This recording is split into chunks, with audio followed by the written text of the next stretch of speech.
Oh, thank you. Wow, what a floozy. By the time this video goes up, it will already be my birthday. I am 30 years old today. I am very excited. I made one of these videos last year where I talked about 29 life lessons I've learned in 29 years. You guys seem to like that video, and I don't do that kind of thing often, so it feels like something nice to do today for my birthday because I'm excited. I realize that that video contains a lot more like weird advice than actual advice. So put a little more advice in here, but I mean, it's still me, so it's still weird. But here we go. Here's 30 life lessons that I've learned in 30 years. Roomba vacuum cleaners are not for people that have dogs that go to the bathroom on wee-wee pads. My dad sent me a Roomba a few years ago, and I got really excited, and I took it out of the box and let it vacuum around on the ground. It's like a little circled robot that just goes around, and it went right over a big pile of poop. And the little brush on there continued to spray poop all over the rest of my house. It took me like a solid hour of cleaning the whole thing to get all the poop out of it. I wish someone told me that before, so I'm telling you, good lesson to learn.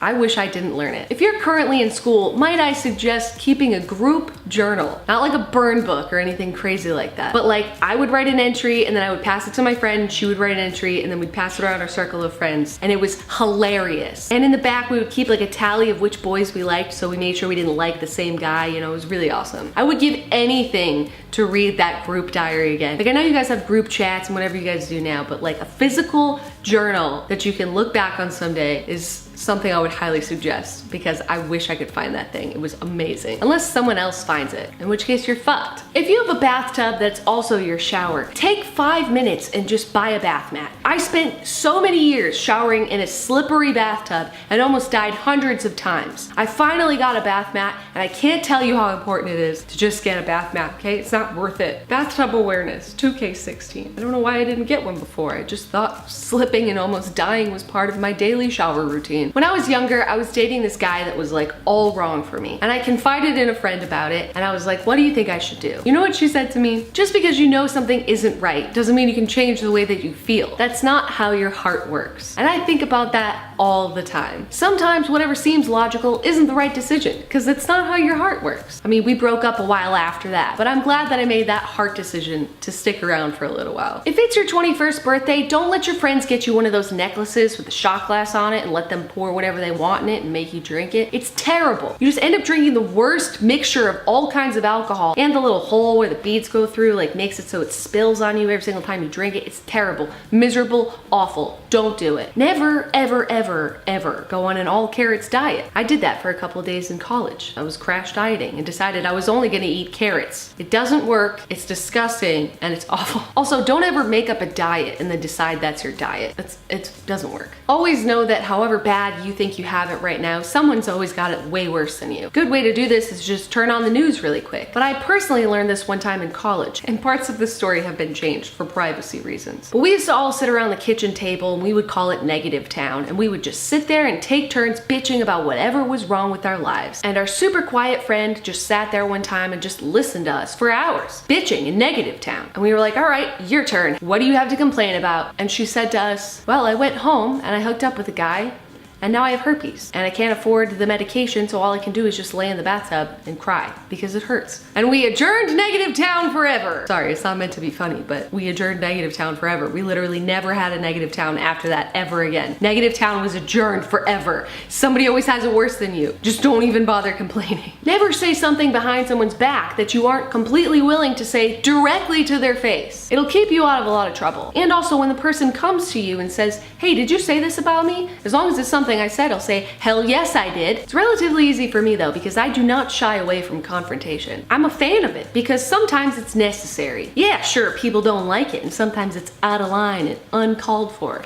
But you know, at least I said it to your face, which is a lot more than a lot of people can say. You should try it. Get new shoes every once in a while. I used to be firmly on team no new shoes ever. I wore the same pair of sneakers from 7th grade until my sophomore year of college because I liked them. Even in the snow, just throw a sock on, no traction. Fall down all the time. Didn't matter. these are my shoes. It got to the point where a friend of one of my friends stopped her and asked her, is Jenna okay? Does she need money for shoes? Because these are very concerning. But you know what happened? I ended up hurting my feet a lot and parts of my calves and shins from just having really inappropriate footwear on all the time. So if you're anything like old me and just don't want to let go of your shoes, just do it, man, okay? You're gonna hurt your legs and your feet and then your back and then your neck, and it's gonna be bad. Get new shoes, okay? This is a little cliche, but whatever it is you don't like about yourself, just try the best you can to embrace it. When I was in middle school, you know what I didn't like about myself? My butt, because it was the 90s and it wasn't really like a cool thing to have a big butt for your body, you know what I'm saying? That's a picture of me and I thought my butt was so big and I was so embarrassed. I was like, oh, terrible. But guess what? Fast forward to now, girl, you gonna be okay. When I was in middle school, I knew so many girls that hated their eyebrows because these pencil thin 90s eyebrows were all the rage. And guess who everyone wants eyebrows like now? Hairy eyebrowed people. So if you don't feel strongly enough to change it about yourself, which I encourage you to do, just maybe give our culture a little bit of time to catch up to how beautiful you are, just the way you are, fam. Know what I'm saying? Know what I'm saying?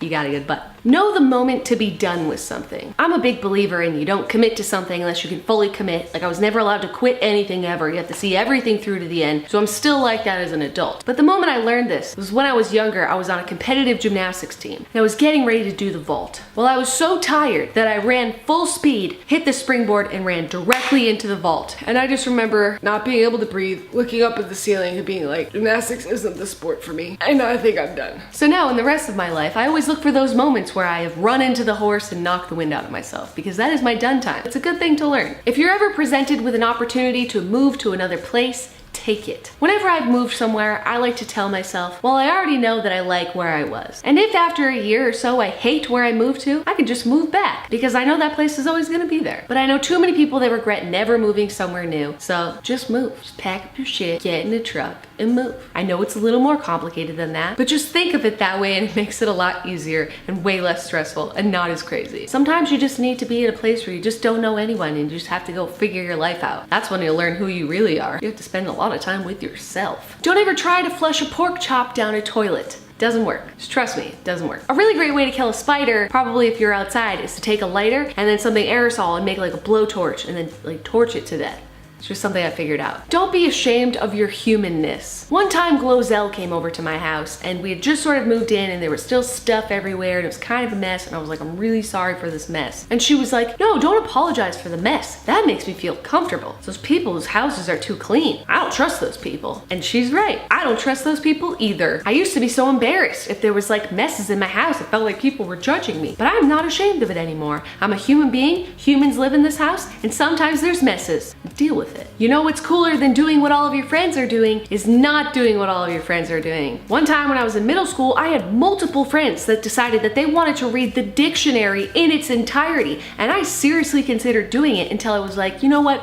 Fuck that. And then I was the only one not reading the dictionary. And I just sat there and spaced out at lunchtime while they read the dictionary. It was dope. I mean, you can apply that to a lot of things, but that's the one that comes to mind. Like, fuck reading the dictionary, dude. I'm gonna sit here and space out. It's gonna be a far better use of my time. If you're ever up really late and have to be up really early in the morning, just sleep sitting up. That's what I do. It's just sort of uncomfortable enough so that you wake up easier and it looks hilarious if anyone sees you. Works for me. If you ever feel like you're gonna pass out, make sure you tell someone that you feel like you're gonna pass out. I'm getting better at it, but a lot of times when I'm in like hospitals or getting blood drawn, I've made the mistake in the past of just quietly falling over. Don't just fall over. It makes people kind of mad sometimes. Like I got yelled at by a doctor, like, why didn't you tell me you were passing out? I don't know, I was blacking out. But you can. I've done it successfully. I've told someone, I'm passing out right now. I think it's just the effort that they appreciate. If you ever start seeing tiny little moths in your house, like you saw in my house a while ago, just take your whole rug and just throw it out the window. Holy shit, just take my word for it. They're in your rug and they're not leaving until you make them leave. Always give credit where credit is due. I learned this in college where you literally get expelled if you don't give credit. Not everyone goes to college. I understand that. But one of my teachers framed it to us like this. Nothing about giving credit makes you look bad. If anything, it makes you look good by citing your sources and having valid places to get information. Especially on the internet, where I feel like internet culture just thrives on credit. Just give somebody credit. Just look at Melania Trump. If she had started that speech with, with. Michelle Obama once said there'd be nothing wrong with that. But instead, she chose not to give credit where credit is due. It's not a good look. Always give credit to people. It also makes people feel special, so do that too. Don't ever try a new sport if you're severely hungover. First time I tried water skiing, I hit the water and it threw up, and then I had to float in a puddle of my own vomit until the boat came back around and picked me up. It's gross. It's not worth it. Just say you can't go or something. Always do the right thing unless it doesn't feel right. I'm an altruistic, law-abiding citizen, and I found myself at a moral crossroads one day when a disheveled-looking man walked past me in the grocery store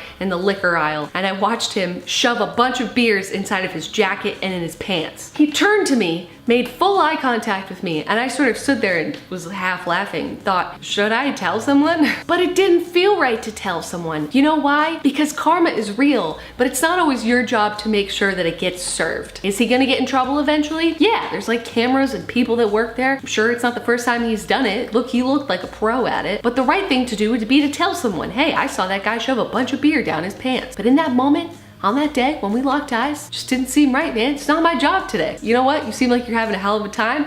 And I think the best thing for me to do is to just keep it moving. I am not gonna snitch. Always do the right thing unless it doesn't feel right. I'm still very happy with that choice. And I hope that he's doing well. Try your very best not to get too stressed out about anything. I'm guilty of this at times, and it has very real consequences, as I'm sure a lot of you know. But I'd like to share one of those consequences with you, and my friend's gonna kill me. But my very best friend, who's getting married next week, was apparently so stressed out about the planning of her wedding that she developed a little twitch in her eye and thought it was nothing, so just carried on, and it turned into like a whole face twitch. I'm selfishly hoping that she still has it when I get to see her next week, but you know, this is what happens when you don't just de-stress. One thing I like to do is just slow down the time any way possible. I like to lay down outside and just stare at the sky and think about nothing except for aliens. If you ever break your toe and you know it's broken and you don't really know what to do, just don't go to a doctor. Just like let it heal by itself, and then it'll heal fine, just like a little less bendy than it was before. That's what I did. I'm a doctor now. Speaking of doctors, they're just people with opinions. You don't have to listen to them. I've been to lots of different doctors in the past that just tell you things that just don't quite seem right.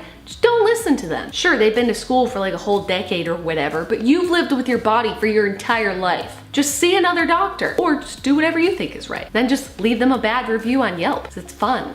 Cleansing, especially if they deserve it. Don't ever try to nair or like shave your little sideburns here and then put fake tan on it. It looks crazy. I went to a wedding like that. Everyone was like, what's wrong with your face? And I was like, do I look like I want to fucking talk about it? Take lots of pictures and videos all the time and save them forever. It's different now with like phones and everything, but I always tell that to people with puppies. I'm like, take 1,000 pictures because it feels like you do, but then when you look back, you're like, oh man, I really wish I just had more pictures that look like this. Like whenever I travel, I end up taking a lot of pictures of like what's around me and not enough pictures of like me and who I'm with and like the memory making part, you know? Do you know what's really boring when you're going through your photo album from when you travel and it's just like all places that you can totally Google better pictures of? You can't Google pictures of you and your friends. Always know which goals and dreams to pay attention to and which other ones to just not pay attention to. For example, hurling a large strawberry milkshake into an oncoming subway is something that I dream about daily, but I'm not gonna do it. I know a lot of people that don't know the difference between dreams you should do and dreams you shouldn't do. Hang out with them sometimes, not all the time. But just know that we all have them and know which ones to do and not do, because some of them are just, you're gonna get arrested. And lastly, don't ever trust your lights because they'll just commit suicide and kill themselves whenever they want. Now it's time for ghost stories. Who's ready for Halloween? No, just kidding. Lastly, and sappiest, I'd say, I know a lot of people that use the word regret and live with regrets, and I just disagree with that 100% because I feel like whatever choice you made in the past, you made the best choice that you could, given the circumstances and any possible moment that you could make. And if you just shift the word regret into, I made the best possible choice I could at the time, you don't have to live with any regrets. And it also helps me understand other people and why they do the things that they do. They're just making the best possible choice for them. I don't have to think about why or what they're doing, or I don't have to think about it. It's so incredibly liberating to not have any regrets, and also sometimes just not be mad at people because they're just doing the best that they can, just like you. You know what I'm saying? I apologize that this ended this way, but this is just the only way to start off my 30th year. It's just how my life always is. Why would I expect this year to be any different? And thank you for another year of even giving a shit about me as a human being, and I appreciate you. I hope that you liked this video and subscribe to my channel. I make new videos every Wednesday/Thursday, and I'm gonna go enjoy my birthday now. All right, we'll see you guys next week. Bye. My only regret in life is that my face doesn't look like this permanently all the time.